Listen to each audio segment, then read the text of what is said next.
कोनों का माप याद करो, ध्यान से समझिए। इस प्रकार का ये फिगर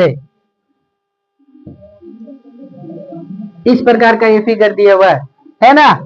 इसका नाम हम ए रखें, इसका नाम बी रखें, इसका नाम सी और इसका नाम क्या रखें, डी। और देखो लगातार दो आसन कोनों का कितना दिया हुआ है अनुपात में, एंगल ए और एंगल बी, एंगल ए अनुपात एंगल बी बराबर कितना दिया हुआ है, 6:3 दिया हुआ है। तो बोला सब कोण का मान ज्ञात करो और ए बी सी डी क्या है, समानांतर चतुर्भुज। तो ज्ञात कर सकते हैं। देखो हम लोग क्या जानते हैं कि लगातार दो आसन कोणों का योग कितना, 180। तो ए प्लस बी बराबर कितना, 180। इसको अनुपात में लिखो तो अनुपात में, नहीं तो अनुपात को तोड़ सकते हैं तो 6x और ये कितना आएगा 3x। तो 6x प्लस कितना 3x बराबर कितना 180। 6×3 कितना हो गया 9x बराबर कितना 180। तो x बराबर कितना 180/9, तो काटो तो कितना हो गया 20×9 कितना 180।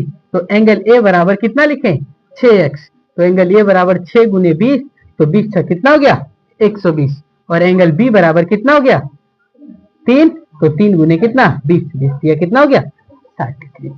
अब देखो हमको पता चल गया कि ये 120 है और बी कितना है 60 है।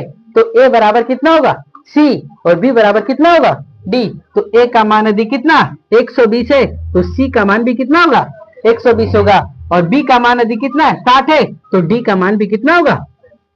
क्लियर।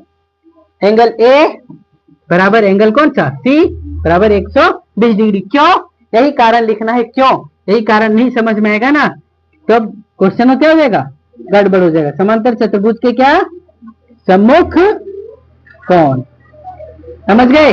और एंगल बी